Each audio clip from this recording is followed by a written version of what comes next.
നമസ്കാരം, എൻ്റെ പേര് ഡോക്ടർ ദിനേശ്. ഞാൻ കോട്ടക്കൽ ആയുർവേദ കോളേജിലെ കുട്ടികളുടെ വിഭാഗം പ്രൊഫസറാണ്. അതിഥി എന്ന് പറയുന്നത്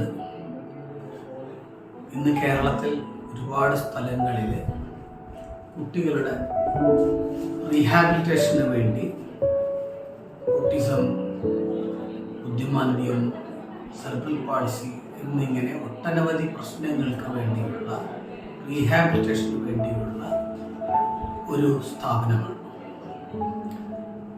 അതിഥിയുടെ പ്രത്യേകത ഇതിൽ ആയുർവേദവും കൂട്ടിച്ചേർത്തുകൊണ്ടാണ് കുട്ടികളുടെ പുനരധിവാസം സാധ്യമാക്കുന്നത് എന്നുള്ളതാണ്. അതിഥിയിലുള്ള വിവിധ പ്രോട്ടോകോൾസുകളിൽ നല്ലൊരു പങ്ക് എൻ്റെ ശാസ്ത്രീയ ഗവേഷണങ്ങൾക്കുണ്ട് എന്നുള്ളതിൻ്റെ പേരിലാണ് ഞാനിവിടെ വന്നത്. എന്തുകൊണ്ട് കോഴിക്കോട് അതിഥി സ്ഥാപിക്കപ്പെട്ടു എന്ന് ചോദിച്ചാൽ എനിക്കുള്ള ഒരു ഉത്തരം എന്ന് പറയുന്നത്, കോഴിക്കോട് മെഡിക്കൽ കോളേജും CRCയും അടക്കം ഇവിടെ ഈ കുട്ടികളുടെ പുനരധിവാസ പ്രക്രിയയുമായി ബന്ധപ്പെട്ട് ഉദ്ബുദ്ധരായിട്ടുള്ള ഒരുപാട് ജനങ്ങളുള്ള ഒരു പ്രദേശമാണ്. ഇങ്ങനെ ഒരു പ്രശ്നം വന്നാൽ വീട്ടിലിരിക്കുകയല്ല വേണ്ടത്, മറിച്ച് വിവിധ തരത്തിലുള്ള തെറപ്പികൾ കൊടുക്കേണ്ടത് അത്യന്താപേക്ഷിതമാണ് എന്ന് അറിവുള്ള ജനങ്ങളുടെ ഒരു നാടാണ് കോഴിക്കോട്. അങ്ങനെയുള്ളൊരു പരിസരത്തിൽ അതിഥി ഇവിടെ വരുമ്പോൾ എന്നെപ്പോലുള്ള ഡോക്ടർമാർക്ക് വളരെയധികം സന്തോഷമുണ്ട്. കാരണം ഞാൻ കോട്ടക്കൽ ആയുർവേദ കോളേജിൽ എനിക്ക് സ്വന്തമായി ഞങ്ങളുടെ ഡിപ്പാർട്ട്മെൻ്റ് ഒരു സ്ഥാപനമുണ്ട്. അതിൻ്റെ പേര് SIMCD എന്നാണ്. പക്ഷെ അവിടെയൊക്കെ ഒരുപാട് സ്ഥലങ്ങളിൽ നിന്നുള്ള ആളുകൾ വന്ന് അവിടെ ക്രൗഡഡ് ആണ്. ഒട്ടനവധി പ്രൊഫഷണൽസ്, വെൽ ട്രെയിൻഡ് ആയിട്ടുള്ള പ്രൊഫഷണൽസ് ആണ്. ആയുർവേദം ഇൻക്ലൂഡഡ് ആയതിൻ്റെ പേരിൽ ആയുർവേദ പ്രോട്ടോകോൾസുകൾ ഏകദേശം ഞങ്ങളൊക്കെ കോട്ടക്കൽ ആയുർവേദ കോളേജിൽ ചെയ്യുന്ന എല്ലാ പ്രോട്ടോകോൾസുകളും അതിന് ട്രെയിൻഡ് ആയിട്ടുള്ള ആയുർവേദ ഡോക്ടറെയാണ് ഇവിടെ പോസ്റ്റ് ചെയ്തിട്ടുള്ളത്. എന്തായാലും അതിഥി നല്ലൊരു സംരംഭമായി വളരട്ടെ, ഒരുപാട് കുഞ്ഞുങ്ങൾക്ക് ആശ്വാസമേകാൻ കഴിയട്ടെ എന്ന് ഞാൻ ആശംസിക്കുന്നു. ഗുരുർ ബ്രഹ്മ ഗുരുർ വിഷ്ണു ഗുരുർദേവോ മഹേശ്വരഃ ഗുരു സാക്ഷാത് പരബ്രഹ്മ തസ്മൈ ശ്രീ ഗുരവേ നമഃ.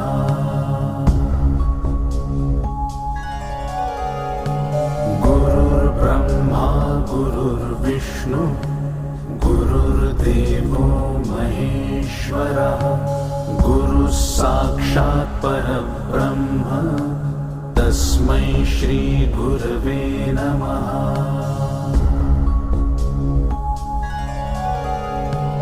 ഗുരുർ ബ്രഹ്മ ഗുരുർ വിഷ്ണു ഗുരുർദേവോ മഹേശ്വരഃ ഗുരു സാക്ഷാത് പരബ്രഹ്മ തസ്മൈ ശ്രീ ഗുരവേ നമഃ.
എൻ്റെ പേര് പ്രതീഷ്. ഞാൻ അതിഥി ഗ്രൂപ്പിന്റെ ചീഫ് എക്സിക്യൂട്ടീവ് ഓഫീസർ. അതിഥി എന്ന് പറഞ്ഞത് ന്യൂറോ ഡെവലപ്മെന്റ് ഡിസോർഡർ ഉള്ള കുട്ടികളെ സാധാരണ ജീവിതത്തിലേക്ക് കൊണ്ടുവരിക എന്നുള്ളതാണ്. ആ ഒരു ലക്ഷ്യം സാക്ഷാത്കരിക്കാൻ വേണ്ടി തുടങ്ങിയിട്ടുള്ള സ്ഥാപനമാണ് അതിഥി. കഴിഞ്ഞ ഒരു വർഷം 2025 മാത്രം 10,000-ൽ മുകളിൽ കുട്ടികളായാണ് അതിഥിയുടെ വിവിധ സെന്ററുകളിലായി ചികിത്സിക്കുകയും അവര് ഭൂരിപക്ഷം പേരും ഒരു സാധാരണ ജീവിതചര്യകളിലേക്ക് അവരെ കൊണ്ടുവരാൻ സാധിച്ചു എന്നുള്ളത് തന്നെയാണ് അതിഥിയുടെ ഏറ്റവും വലിയ വിജയം. ഇത് അതിഥിയുടെ 10ാമത്തെ സെന്ററാണ് കോഴിക്കോട് ആരംഭിക്കുന്നത്. അത് തീർച്ചയായും പല കുടുംബങ്ങളിലും ഒരു പുതിയ വെളിച്ചം നൽകും എന്നുള്ള ശുദ്ധാപ്തി വിശ്വാസം ഞങ്ങൾക്കുണ്ട്. നിങ്ങളുടെ എല്ലാം പ്രാർത്ഥനയും അനുഗ്രഹവും ഈ കുട്ടികൾക്ക് ഉണ്ടാവണം എന്ന് മാത്രമാണ് ഞങ്ങൾക്ക്